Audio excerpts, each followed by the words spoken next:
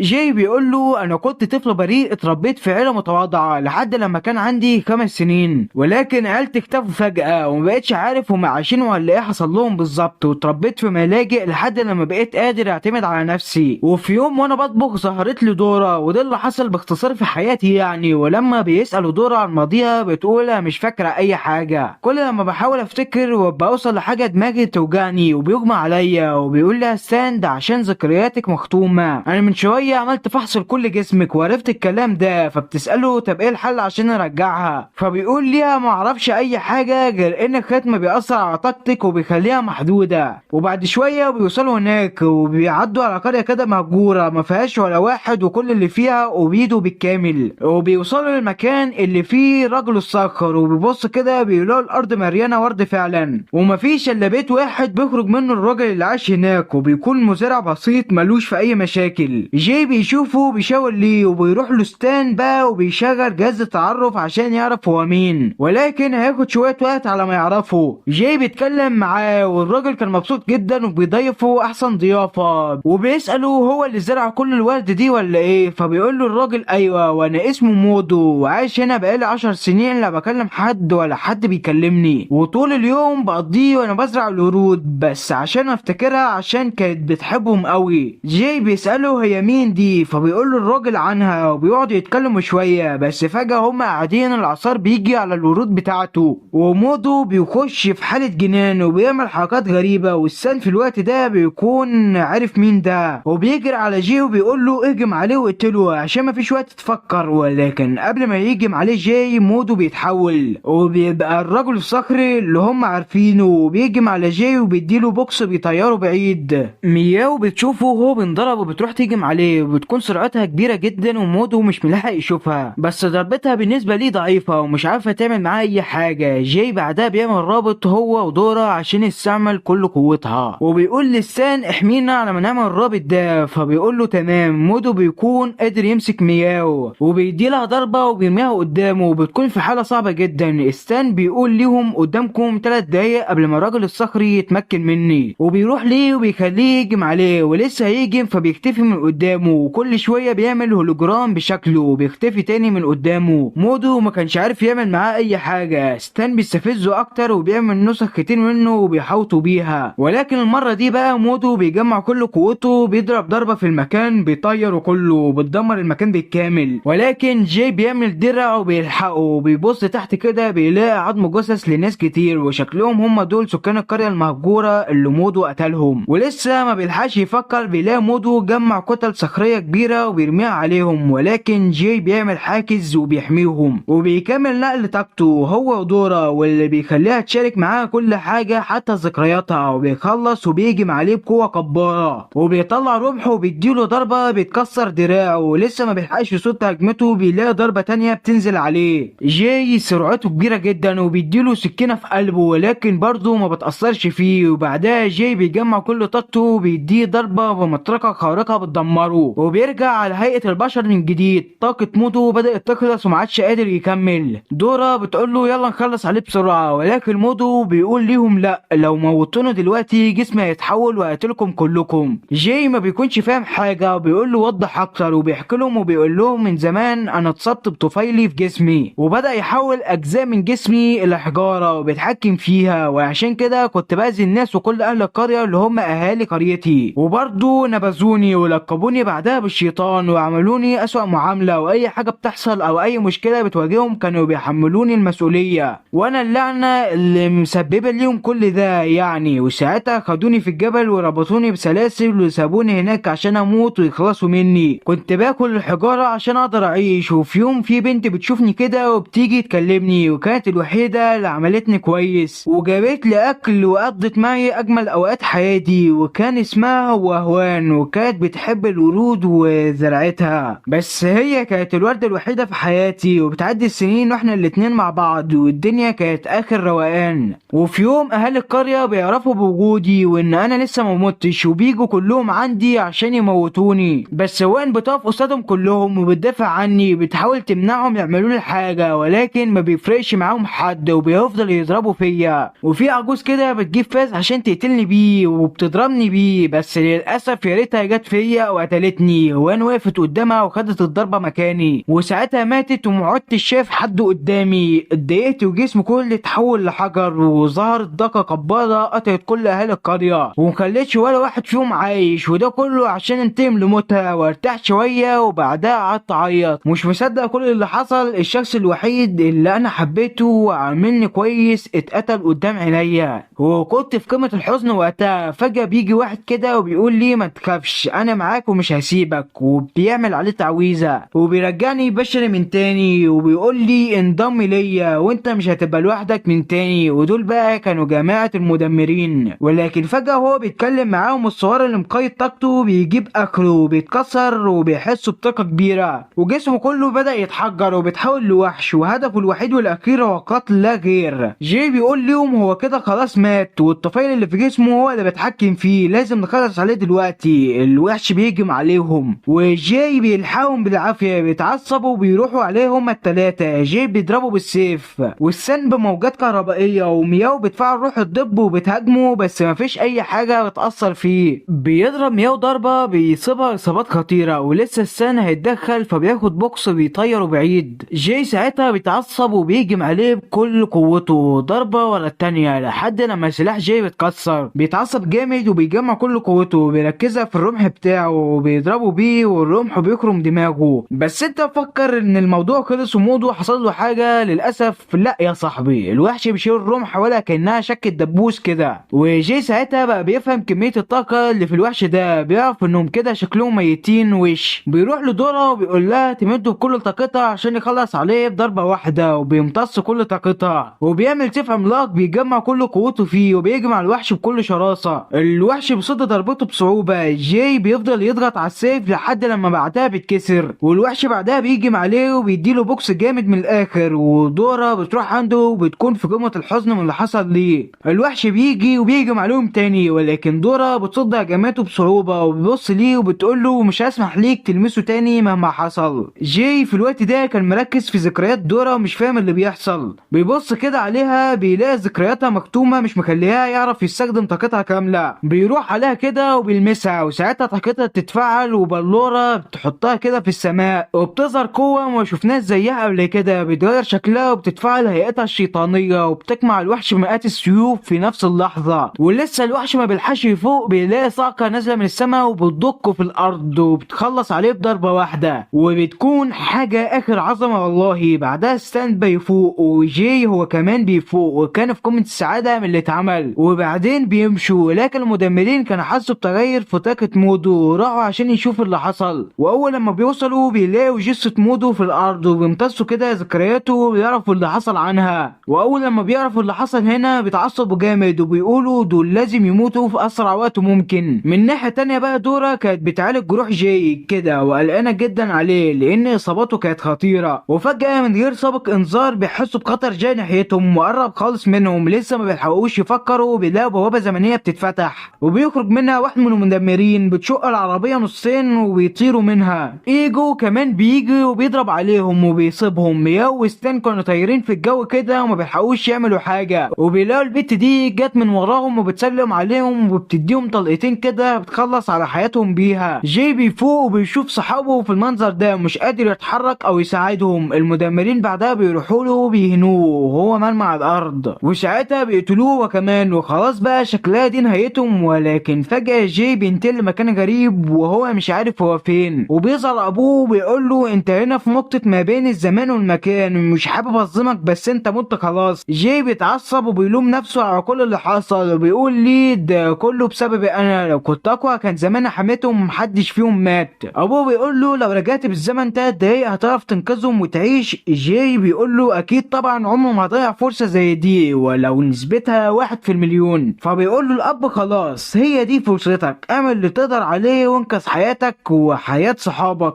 وبعدها بروح لجزيرة الشيطان. جاي مش فاهم اي حاجة، ولكن فعلا بيرجع بالزمن 3 دقايق قبل ما يموتوا، وبيفوق في العربية كده. ودورا كانت لسه بتعالجه وبيقول ليهم اعملوا اللي هقول لكم عليه بسرعة، مفيش وقت للتفكير. وبعدها بيجي المدمرين في نفس المكان بيعملوا نفس اللي عملوه اول مرة، ولكن المرة دي كان جاي سايب لهم قنبلة كده وبتنفجر فيهم، ومش بتسيب واحد منهم. وصاحبنا بيكون اصلا خد صحابه وغير عربيته، وبيقول ليهم بقى لازم نوصل لهنا بسرعة وده عشان تساعدنا ونقدر نوقفهم. فبيقولوا له تمام، وبيوصلوا البيت فعلا وبيروحوا يشوفوها. ولكن بتكون سابت لهم رسالة كده ومشيت. بياخدوا الرسالة وبتقول لجاي فيها انا هستناك في جزيرة الشيطان. كريستيان بيقول له انا عارف الجزيرة دي بس مش عارف هي فين بالظبط، انا سمعت انها ارض المستدعيين، وبتعلمنا ازاي نستخدم كل طاقة الاستدعاء ونتحكم فيها وتخرج منها ناس كتير من المستدعيين، وفي منهم الاقوياء وفي منهم اللي مش قوي، من ضمنهم جد هان عنوان هارلان بس انا مش عارف مكانه. جاي بيقول له ما تقلقش هنا سابت لنا العنوان. فستان لما بيعرف بيتفائل وبيكونوا مبسوطين وبيكونوا في طريقهم هناك. وهما في الطريق جاي بيحس بحاجه غريبه، مبيلحقش يفكر، بيلاقي بنت فتحت بوابه مكانيه تانية وهجمت عليهم وبيتفاداها بصعوبه، ولكن الطياره بتتدمر. ستان بيتحكم فيها وبيحولها لروبوت وبيهجم عليها تاني، ولكن سرعتها كبيره ومبيلحقش يصيبها. حتى بقى المدمرين هما كمان بيجوا وبيهجموا عليهم. مياو ودورا بيحاولوا يعملوا اي حاجه بس مفيش فايده. الروبوت بيتدمر وبيقع على جزيره في البحر كده. وقتها بقى المدمرين بيوصل عندهم وبيقولوا ليهم اجهزوا عشان دي نهايتهم. ولسه هيجموا عليهم كده بيلاقوا بنت كده داخله عليهم بتوقفهم وبتقول ليهم انتوا بتعملوا ايه؟ كل واحد فيكم خد انذار، والانذار التاني هيبقى موتة. وواحد من المدمرين بتشتمها وبتتعصب عليها وكانت هتموتها، ولكن البنت دي بتوقفها وبتقول لها انا بوني وانتم دلوقتي في جزيرة الشيطان ولازم تمشوا بقوانينها والا هتبقى دي نهايتكم. وانتوا خدتوا انذار في الاول لان ممنوع اي قتال الا في ساعة المعركة. ما بيكونوش مصدقين في الاول، ولكن واحد من المدمرين اتخرج منها قبل كده وبيأكد على كلامها. ولما بيعرفوا انهم مش هيعرفوا يأذوهم بيسيبوهم ويمشوا. ساعتها بقى جاي فهم ليه ابوه قال له يجي هنا. وبعدها بيمشوا عشان يدخلوا المدينة وكانوا تعبانين جدا مش قادرين يتحركوا. وقابلوا كده واحد في الطريق اسمه ريتشاردو وبيقول لهم تعالوا انا هوصلكم، وبيوصلهم فعلا وبيديهم مشروب كده بيعالج جراحهم وكمان بياخدهم للمدينة وبيعرفهم كل حاجة فيها. وشكله مش سهل وبيعمل كده عشان حاجات معينة. وفي الاخر كده بياخدهم لمنطقة اسمها ساحة الشيطان وبيقول لهم انتم اكيد جايين هنا عشان تدخلوا هنا، وهي دي الساحة اللي اتخرج منها هارلان وغيره. وبيلاقوا بوني بقى بتعرفهم بالساعة وانك عشان تدخلها لازم تدخل من باب من الاربعة دول. وبيروحوا يدخلوا من اول باب، ولكن عشان تدخل منه لازم تدفع مبلغ مالي كبير جدا ومحدش يعرف يدفع فيهم المبلغ ده غير ستان. اما الباب التاني فبيكون باب الجمال، وطالما انك شكلك حلو فهتعرف تدخل. وطبعا جاي ودورا بيدخلوا منه ومياو مش بتخش. اما الباب التالت بقى فللقوة، ومياو بتتعصب وبتكسر الباب وبتدخل منه وبيدخلوا جوه وبيتجمعوا مع بعض تاني. فبيشوفوا ريتشاردو دخل فبيسألوه هو دخل من انهي باب فيهم، فبيقول لهم من الباب الرابع وده للاشخاص المشهورين بس. وبنتفاجئ ان ريتشاردو ده من اخطر المجرمين حول العالم وشكله مخبلهم حاجه كتير قدام. وبيوصلوا بقى على الساحه وبيلاقوها مكونه من طوابق كتير جدا، واول جزء فيه مكون من 20 طابق بس. بيسمعوا ناس كتير بتتكلم جنبهم وبيعرفوا ان كل طابق فيهم لازم تعدي باختبار، ولو معرفوش ينجحوا في اي واحد فهيعيدوا كل اللي عملوه من تاني وهيبداوا من الدور الاول. جاي ساعتها بيسمع الكلام وبيقول يا ترى ابويا في اي طابق فيهم. وبيوصلوا بعدها للطابق الاول وبيقولوا لهم روحوا لغرفتكم والاختبار هيبدا الساعه 12. وعشان هم تعبانين بيدخلوا يناموا على طول، وبتيجي الساعه 12 وهم لسه نايمين ولا في بالهم. الاختبار بيبدا وبيلاقوا جدران الاوضه كده بتتحرك وبتقفل عليهم. جاي بيفوق وبيفضل يحاول يطلع باي طريقه، ولكن الباب بيكون مقفول. بيفضل يفكر وكل مدى الجدار بيقفل اكتر وخلاص شكله هيودع.